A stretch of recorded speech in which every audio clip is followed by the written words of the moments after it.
Bismillahirrahmanirrahim. Assalamualaikum warahmatullahi wabarakatuh. Jumpa lagi dengan Pak Rozak ya. Hari ini kita akan melanjutkan pertemuan kita ya di mata pelajaran matematika wajib di materi yang kedua ya. Jadi kemarin kita kan sudah membahas di materi dimensi 3 ya. Itu kita sudah selesai. Pak Rozak juga sudah share pembahasan contoh-contoh soal seperti itu ya. Nanti bisa buka lagi seperti itu. Kalau nanti masih belum paham atau memang perlu ada yang ditanyakan, bisa japri di WA-nya Pak Rozak atau di DM ya di Instagramnya Pak Rozak seperti itu ya. Sudah saya kasih di link deskripsi kayak gitu ya. Oke. Jadi bab kedua kita hari ini kita akan belajar mengenai tentang statistika ya. Jadi statistika. Nah, di statistika ini kita akan belajar ada 4 bagian bab ya. Jadi yang pertama membaca data dan menyajikan data. Ini penting karena nanti terkait kepada Anda nanti di masa depan, yakni sebagai uh, bisa jadi sebagai pekerja di Badan BMKG atau sebagai sekretaris atau sebagai auditor kayak gitu ya, seperti itu. Nah, yang pertama membaca dan menyajikan data. Yang kedua menentukan ukuran pemusatan. Ukuran pemusatan itu sudah kalian pelajari di SMP, bahkan di SD sudah ya. Nanti kita ingat lagi. Nanti ada juga ukuran letak. Nah, ukuran letak ini merupakan materi baru di SMA kayak gitu ya. Jadi kalau di SD, SMP kalian belajarnya di pemusatan data. Nah, di SMA kalian belajar dua materi yaitu ukuran letak dan ukuran penyebaran. Kenapa harus dipelajari? Karena penting sekali nanti terkait dengan di penelitian-penelitian kayak gitu nanti ya, untuk menjadi bekal awal kalian sebelum kalian memasuki dunia perguruan tinggi seperti itu ya. Oke, kita pelajari dulu yang pertama. Oke, membaca dan menyajikan data di sini nanti akan kalian dapatkan beberapa ilmu. Jadi yang pertama adalah bagaimana membaca data dalam bentuk tabel distribusi frekuensi. Lalu yang kedua adalah menyajikan data dalam bentuk tabel distribusi frekuensi. Dan yang ketiga adalah menyajikan data tersebut itu ke dalam bentuk histogram dan poligon ya harusnya. Cuman di sini saya kasihnya hanya yang histogram ya. Jadi nanti terkait pada gurunya sendiri ya. Jadi ketika tatap muka nanti silakan minta bagaimana bentuk poligonnya seperti itu. Nah, penyajian data itu kan ada dua ya.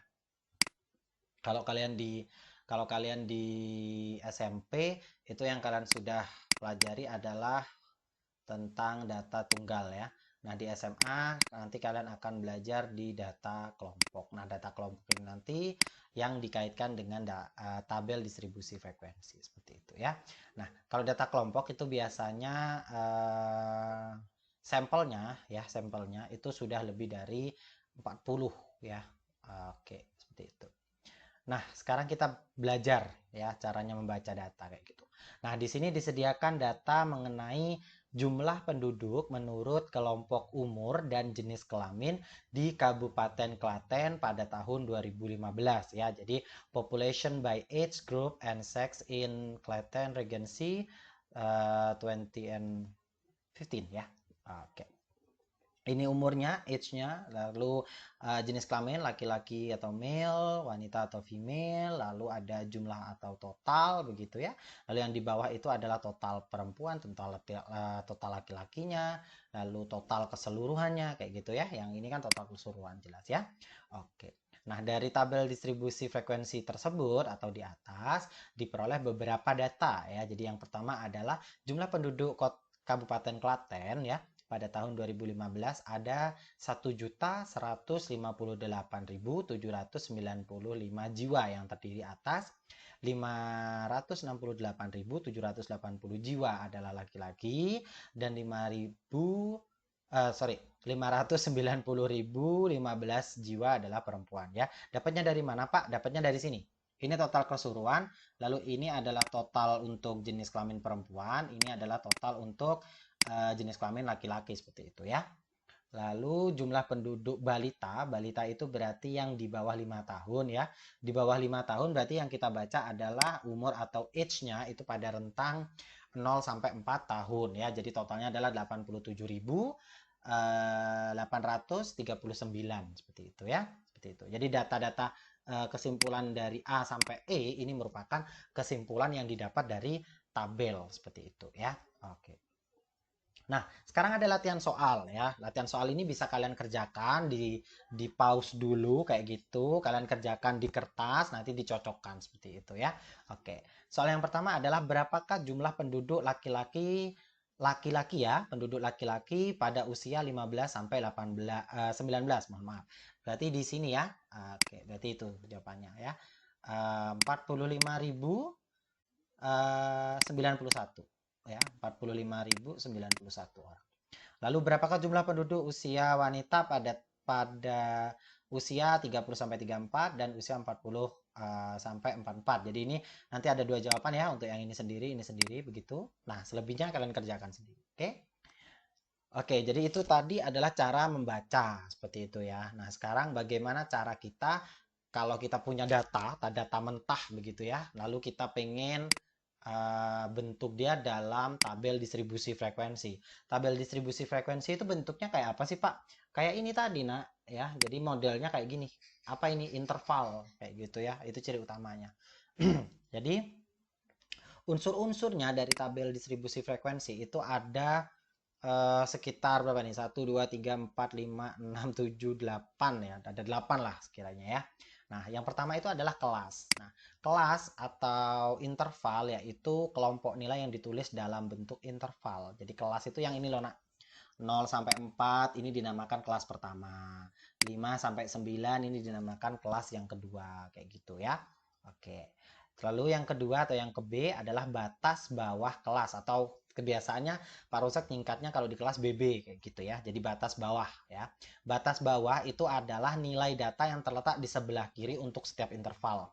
Jadi kalau Pak Rozak punya 5 sampai 9 ya, maka yang BB itu yang ini ya. Ini adalah BB, lalu yang ini adalah BA ya. Oke. Ini BB, ini BA. Oke. Nah, apa lagi, Pak? Lalu yang D itu adalah tepi ya. Tepi bawah, ada tepi atas. Nah, biasanya kalau dia tidak desimal, 5 dan 9, 5 sampai 9 itu kan dia tidak desimal ya. Kalau tidak desimal, maka ketelitiannya yang digunakan adalah 0,5 seperti itu ya. Tapi kalau dia nanti desimal, maka nambah kasusnya ya. Contoh kita punya 4,5 sampai 5,5 seperti itu ya.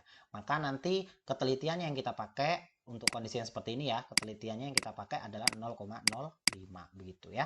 Yang perlu diingat apa, Pak? Yang perlu diingat adalah ketika tepi bawah atau TB itu nanti dikurangi. Oke.